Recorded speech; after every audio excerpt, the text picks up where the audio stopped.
Resign করেন যারা রাজনীতি করতে চান ওই সরকারে বৈশা। হাসিনাও জনগণের ম্যান্ডেট দিতে ভয় পাইছে, আপনারাও জনগণের ম্যান্ডেট দিতে ভয় পান। কারণটা কি? এই দেশের সংস্কার বলি, যাই কিছু বলি, সবকিছুর জন্মদাতা হলো শহীদ রাষ্ট্রপতি জিয়া রহমান। জিয়া রহমান আজকের এই সরকারের মতো তাকায় থাকে নাই, বলে নাই আমরা এতদিন সময় দেন, এই দেন ওই দেন।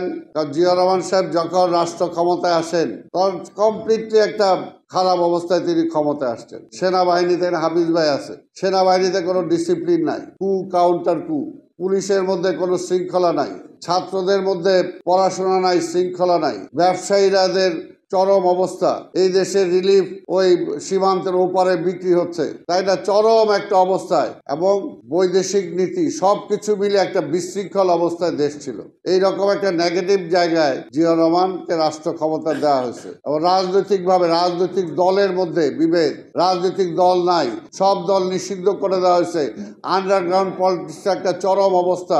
সেই অবস্থায় কিন্তু জিয়া রহমান বলে নাই যে আমাকে এগুলো ঠিক করতে হলে এত বছর লাগবে, আপনি আমার সময় দেন। জিয়া রহমান কাজ করে গেছেন, জিয়া রহমান কাজ করে গেছেন, অতি অল্প সময়ের মধ্যেই তিনি রাজনীতি ফিরিয়ে দিচ্ছেন। যে রাজনীতি শেখ মুজিব খাইয়ে ফেলছিল সেই রাজনীতি তিনি ফিরিয়ে দিচ্ছেন, রাজনীতি করার অধিকার তিনি ফিরিয়ে দিচ্ছেন। তো সেই কারণেই বলবো যে আজকের এই সরকার যারা আজকে আছে, আবার মাঝে মাঝে একটু গোস্সাও করে, আবার মাঝে মাঝে একটু ধমকও দেয়, মাঝে মাঝে ধমকও দেয়। আরে ভাই গোস্সা করেন কেন? গোস্সা করার তো কিছু নাই। রাষ্ট্র ক্ষমতার দায়িত্ব নিছেন, কাজে রাষ্ট্রের আপনাদেরকে দায়িত্ব দেওয়া হয়েছে যে 15 বছর আমরা ভোট দিতে পারি নাই, এই দেশের মানুষ ভোট দিতে পারে নাই, আপনাদেরকে দায়িত্বই দেওয়া হয়েছে একটা নির্বাচিত সরকারের কাছে ক্ষমতা বুঝাই দেওয়া।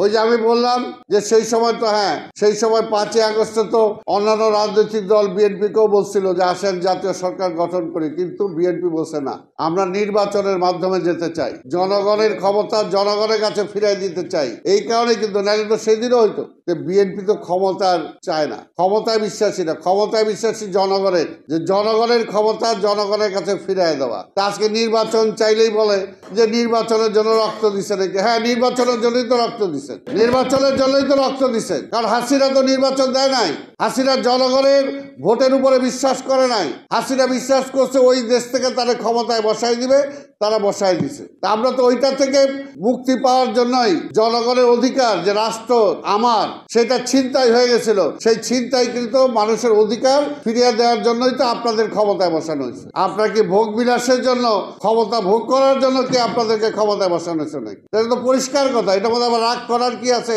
আবার গোসা করার কি আছে?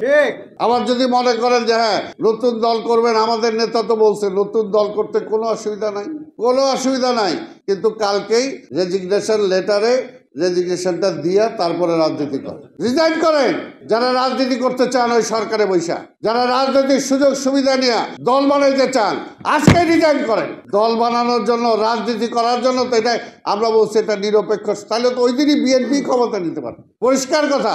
ওইখানে বৈশা দল করবেন, রাজনীতি করবেন, আবার কিছু বললে আবার বেহুশ হয়ে যাবেন। কি মির্জা ফখরুল কি বলছে, অন্যায়টা কি বলছে? আরে ভাই পরিষ্কার কথা, আমাদের তো অভিজ্ঞতা আছে। কেয়ারটেকার গভর্নমেন্টের জন্য বেগম খালেদা জিয়া প্রধানমন্ত্রী তো ছেড়ে দিচ্ছেন। এই দেশে আন্দোলন হয়েছিল যে না কেয়ারটেকার গভর্নমেন্ট ছাড়া নির্বাচন হবে না। বেগম খালেদা জিয়া প্রধানমন্ত্রী হওয়ার পরেও তিনি নিজে কেয়ারটেকার বিল পার্লামেন্টে পাশ করছে, পাশ করার পরে এই কেয়ারটেকার গভর্নমেন্টের কাছে ক্ষমতা দিয়া নিজে ছেড়ে দিচ্ছে ক্ষমতা। পরে নির্বাচনে বিরোধী দলের আসনে যায় বসে। তাহলে সেই কেয়ারটেকার গভর্নমেন্টের কি হয়েছে? লগি বৈঠা দিয়া মানুষ মাইরা আপনার সেই কেয়ারটেকারের 12টা বাজায় দিচ্ছেন। স্বাভাবিকভাবে এখন তো আমাদের ভয় হয় যে আজকে এই সরকার আমরা বসাইছি, আমাদের সরকার, এই সরকার ব্যর্থ হইলে পরে কি হবে? কাজে এই সরকারে তো আমরা ব্যর্থ দেখতে চাই না। সোজা কথা। এই কারণে তো বলেছে 111 আসছিল কেন? আজকে মির্জা ফখরুল বলছে কি ভুল বলে বলাইছে? এর জন্যই বললাম যে আজকে আমরা দীর্ঘ 17টা বছর আজকে ফ্যাসিবাদকে উৎখাতের জন্য আন্দোলন করছি, এবং আমাদের বক্তব্যগুলো দেখেন 5ই আগস্টের আগেও দেখেন আমরা কি বলছি। এই আন্দোলন শুধুমাত্র বিএনপির আন্দোলন না, এই আন্দোলন শুধু তারেক রহমান বা খালেদা জিয়ার আন্দোলন না, এই আন্দোলন আপনার আমার সবার, সবাইকে রাজপথে নেমে আসতে হবে। রাজপথে নেমে একটা অভ্যুত্থানের মাধ্যমে এই সরকারকে হটাইতে হবে। আমরা বলে আসছি বারবার একই কথা। আজকে সেখানে আবার অন্যায়টা কি হলো? অসুবিধা তো নাই যে আপনারা যদি মনে করেন যে কিছুই আমরা রাজনীতিবিদরা পারে নাই, আপনারা পারবেন আর না, আসেন না।